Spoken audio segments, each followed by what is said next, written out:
So it is NFL Draft Day. The first day, finally, a lot of speculation, a lot of buzz, a lot of rumors going on about the draft, and we have finally reached it. So we'll do a few different games here, guaranteed to be wrong, so please take it with a grain of salt. But also love your thoughts as well. This is, no one knows, right? There's so much rumor, there's so much smoke screening going on, there's so many speculation going on that everything thrown out there, we don't really know true, false. Is this real? The team is being serious, or is this, just a way for them to kind of lure teams into doing something else or try to trick teams into drafting someone else? So we'll do realistic or reach that we did on Monday as well for a few other rumors as well. But I also want to do some draft predictions because I think there's a lot of positional groups and a lot of players personally there's questions about. Who will be taken first? Where will this player land? So I think there's at least a few positions and teams that I kind of want to hit on real quick. Wide receiver group. We hear a lot about the wide receivers this year, especially the top three, CeeDee Lamb, Jeudy, and Henry Ruggs. We kind of hear those three a bunch together, and those are at least for sure the top three receivers that will go off the board first. Every really team, every draft analyst has a different order as to who will go off first. My thoughts, I think Henry Ruggs out of Alabama is going first, and here's why. Speed, speed, speed. We've seen plenty of teams already get kind of infatuated by players who run fast. We saw that with John Ross out of Washington a few years ago at the Bengals. He went very high in the first round, very high in the top 10, because he ran very fast. Henry Ruggs is a guy similar to John Ross without the injury issues, who runs very, very fast. Is the smallest of the three receivers, but he's the one who runs the fastest. Teams love speed. I think, especially now, you see the Chiefs win the Super Bowl, and you saw how important Tyreek Hill is to that offense. I think teams want a Tyreek Hill 2.0. Henry Ruggs is that guy. So whether it's the Jets, whether it's the Raiders, or whether a team like even the Broncos or the Eagles to trade up, I think Henry Ruggs will be the first receiver taken off the board because of his speed. The big question, who will be the second quarterback taken? We know Joe Burrow is going number one to the Bengals. Who will it be? Will it be Jordan Love out of Utah State as a major shock? Will it be Tua? I said on the show a few weeks ago, and I'll say it again. The Dolphins at number 5 should not draft Tua. I'm very afraid for the offensive line that they have in place that he will not be protected. And with an already riddled injury history, playing behind a great offensive line, he needs to go to a team with already a solid offensive line in place that at least give him a chance to stay upright. I don't see that happening with the Dolphins anytime soon. So I would, if I was them, tell them don't draft Tua, go Herbert, or even build up the offensive line if you don't like a quarterback and play next year for a quarterback. So with that said, I think the second overall quarterback going is going to be Justin Herbert. And I think it's going to the Chargers. I'm buying these rumors, which we'll get to in a little bit here, about the Dolphins either trading up or really being interested in an offensive lineman, specifically an offensive tackle. I think it's very wise for them, and I think you see teams that take care of their offensive line first, before having a quarterback in place, before subjecting that quarterback, they take in place to some major, major hits. I think is very smart, and will save them a lot of draft equity and a lot of headaches going forward. So I think it's very wise for the Dolphins to take a tackle either at number 5 or if they trade up to number 3, take a tackle, which means I think Justin Herbert will not go to the Dolphins, meaning I think the Chargers would definitely be taking quarterback. And I think if they have the option for Herbert or Tua, I think they're going to go Herbert. So at least for me, Justin Herbert, the second quarterback taken off the board behind Joe Burrow. Another group that is very deep and a lot of, at least I should say top-heavy in terms of who scouts like, but no real definitive answer as to who's number 1, who's number 2, number 3, number 4, and that's a tackle position. And you have 4 tackles. You have Tristan Wirfs out of Iowa, you have Jedrick Wills Jr. out of Alabama, you have Andrew Thomas out of Georgia, and you have Mekhi Becton out of Louisville. All 4 are consensus top 4 that are going off the board tackle-wise. Each team, each analyst, each coach has their preference of who's number 1, who's number 4. I think the first tackle that's going to be taken is Jedrick Wills Jr. out of Alabama. I think he can either go to the Giants at number 4 or the Dolphins at number 3 if they trade up. I think this is a guy, because of the Alabama connection with Joe Judge, which, as we know, Nick Saban and Bill Belichick are very close. So when you have both Joe Judge coming from New England and you have Brian Flores coming from New England, they're very familiar with Nick Saban coach teams. And I think for that reason, in a year that there's so much unknown, right? Because there's so many answers we can't get. Teams can't bring players in. I think Jedrick Wills is a guy that, first of all, is a tackle that will stay a tackle. There's questions about Andrew Thomas and Tristan Wirfs. Will they be guards? Will they be tackles? I mean, is Tristan Wirfs big enough to be a tackle in the NFL? There's that question mark. I think Jedrick Wills is a guy that answers a lot of questions. He'll be a safe spot to insert at right tackle, especially if your team needs a tackle. And possibly you hear that this is a guy who could slide over to left tackle in a year or two, which is both what the Dolphins and the Giants need. So I think Jedrick Wills Jr., because of that Alabama pedigree, because both head coaches are from the New England background, which is very close to Nick Saban and out of Alabama, I think Jedrick Wills Jr. will be the first tackle taken off the board. Again, either number 3 or number 4, either the Giants or the Dolphins. First team to trade up, I think, will be the Falcons. I really do. I think they're currently right now at 16. They are desperate for a cornerback, and they're also desperate to win, right? We talked about the Buccaneers being they'll be a feisty team in the NFC South. I think the Falcons are desperate to win now. They signed Todd Gurley. They're doing whatever they can to make a playoff run. And now as you see the Buccaneers improving, especially offensively, the Falcons need to improve defensively. I think a corner does that, and I think especially if Jeffrey Okudah is not taken by the Lions at either 3 or 5 and he starts to fall, or C.J. Henderson is another guy from Florida that you hear a lot of buzz about, and especially with cornerback, there's a significant drop-off between the top 2 guys and everyone else. I think the Falcons, if they waited 16, both of those guys will be off the board. They need to be aggressive. I think they could trade up to maybe number 9. I think they'll be the first team to trade up in the draft, that they can go either with the Panthers at number 7 or the Jaguars at number 9. I think the Falcons definitely the team to trade up. And we'll finish up with this. I have Justin Herbert going as the second quarterback taken to the Chargers. Where does Tua Tagovailoa land? I don't think it's in Miami. I think Miami would be wise to avoid him. Where does he land? I'm going to go wild card here.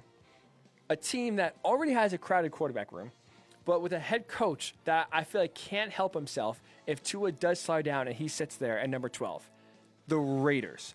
I have a very tough time with John Gruden, who we all believe is desperate to move on from Derek Carr in one way or another. They brought in Marcus Mariota as a backup, so you already have 2 veteran quarterbacks in the room already. I think if Tua sits there at number 12, you have John Gruden licking his lips saying, we got to get this guy. We're going to Vegas.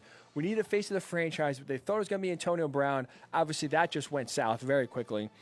I think Tua, if he sits at number 12, will be scooped up by the Raiders, and I think they'll figure out what to do with either Derek Carr or Mariota. That's a question that you can figure out later. The offensive line has done a very good job of protecting the quarterback. You have John Gruden, who does a good job of getting the quarterback, having the ball come out quickly, which I think is imperative for Tua's development of keeping him healthy. I think between the offensive line, John Gruden's game plan, and more importantly, John Gruden being John Gruden, kind of seeing the flashy light and getting attracted to it, I think that he'll fall for Tua, and I think Tua, if he gets by the Dolphins at 5, if he gets by the Chargers at 6, will land in Las Vegas with the Raiders at number 12. So let's get your thoughts on any one of those. Where does Tua land? Who is going to be the second quarterback taken, first wide receiver taken? Any thoughts on Facebook, World Wide Sports Radio Network, or on Twitter, WWSRN_Twitter. So with that said, though, so we'll continue with some draft rumors and some draft predictions, realistic or reach. Now, we'll start with the latest rumor that was going on late last night and really throughout the day yesterday, was the Dolphins being interested in moving up to number 3. And moving up to number 3 to not draft Tua, to draft a tackle. And I believe that. I think this is realistic for a few reasons. One, I think the Dolphins know that if they want to draft Tua, if the Chargers don't take him, first of all, he's going to fall to at least number 12. Which means they have enough draft capital they want to trade up after they get a tackle to trade back up and get Tua. So I think that they won't draft him with the first overall pick, and they realize that whether it's at number 3 or number 5, a tackle could be the smart way to go, and they can trade back up having 3 first-round picks to reach back up and get to it if that's their guy truly. And 2, I mean, if they truly like a tackle, the Giants have basically already come out and said they're going to draft a tackle. They really haven't said which guy they like the most, but I think it's safe to assume at number 4, it'd be a shock if the Giants go Isaiah Simmons. And with that said, the Dolphins want to maybe, if they were afraid that they were going to get their guy, move it to number 3. I think it's very realistic. And not to mention, too, the Lions are desperate to move out of number 3 spot. You heard the rumors yesterday that the Dolphins are trying to trade up to not only number 3, but keep their number 5 overall pick. I don't see the Lions trading back to where they agreed to move from 3 to 18 because they're also, you got to forget, can't forget, they are in a position similar to that of the Falcons. Their coaches are on the hot seat. Both Bob Quinn, the general manager, and Matt Patricia, the head coach, are both basically in a win-now situation where their jobs are on the line if they make the playoffs. This is basically a play for bust kind of year. So the Lions can't afford to trade back too far and miss out on an impact primetime player like a Jeff Okudah or like a C.J. Henderson, or get so far back at 18 where really a a lot of the defensive studs are off the board by that point. I don't think the Lions can afford to drop back that far, so I think they will, if the trade goes down, go to number 5. So I think it's very realistic that the Dolphins trade up from 3 to 5, give away a first-round pick or so, and at least secure a tackle that they want for sure. They have so much draft capital to use that they could still afford to then trade back up in the first round if they still want to, and he's sitting there. So I think very realistic the Dolphins trade up to number 3 one way or another. And this brings us to number 4. The Giants are open for business, and part of that smoke screen that Dave Gettman is trying to set out there, and I think part of the desperation that he wants to get out of that number 4 spot is saying that the Giants have looked intently and looked deeply on Oregon quarterback Justin Herbert and doing a lot of research. I think this is really trying to give teams a scare that will say, oh, wow, is he really going to draft Justin Herbert? I think that Dave Gettman is desperate to trade out of number 4, but I think it's a reach because, again, it all depends on Tua's value. For me, at least, as to the Giants being able to trade out of the number 4 spot, right? Because you look, the Dolphins are desperate for a tackle, so if they're going to trade up, they're not going to trade up with the Giants, and the Giants are going to move back 1 spot. They're not going to get a lot there. So if the Dolphins jump ahead of the Giants and go to number 3 for a tackle, what team is jumping the Giants or jumping the Lions, I should say, because now teams are aware. If they want to, if Tua is their guy, the Lions at number 5 aren't drafting a quarterback. The Giants at number 4 aren't drafting a quarterback. The team you got to get in front of is the Chargers, and you could spend less draft capital at number 5 than you could at number 4. I think it's a reach to say that the Giants could trade their number 4 draft because I just don't think there's enough need there. There's not enough want for teams to jump up. The Falcons, you heard rumors that they try to go all the way up to number 2. I don't think, obviously that's not going to happen. I would be shocked if the Redskins trade at number 2. But by that point, there's really no value for them to trade up to number 4 because the 2 or 3 guys they want will be gone by that point. So I think there's just not enough, if it's a supply and demand, there's not enough demand to be in the top 4 or top 5. So I think it's a reach for the Giants to trade at number 4. I think they'll try their best, but it's smart for the Giants to sit at number 4, draft a tackle, and just don't trade back for the sake of trading back because they won't get a haul. I personally don't think if they do end up trading back. And the 49ers coming out the other day saying they were open to trading at least 1 first-round pick, maybe both. 100% realistic, and here's why.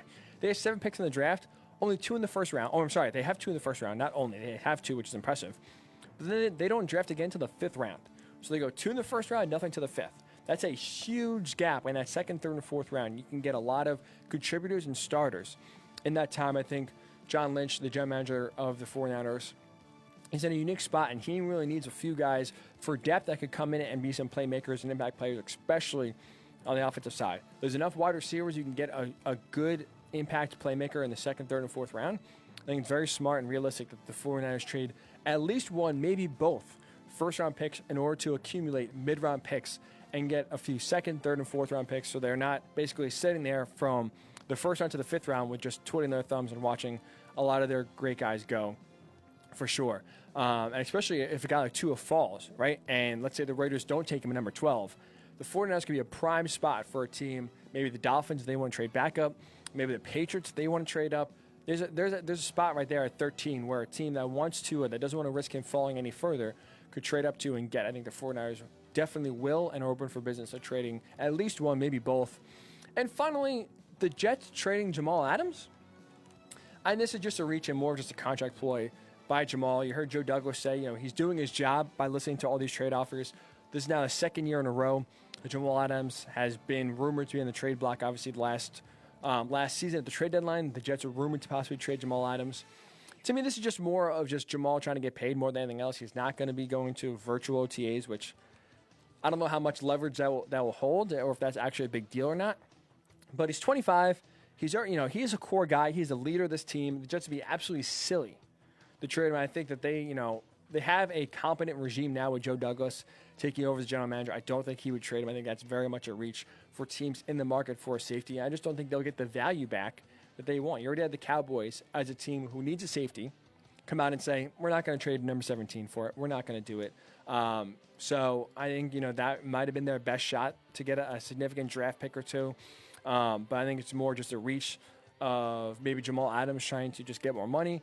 And maybe even Joe Douglas trying to get more leverage back by saying, I'm doing my job by listening to these offers, but I think it's very much a reach. I'll be shocked if Jamal Adams is either traded during the draft or if he's not in a Jets uniform at the start of the 2020 season, whenever that is.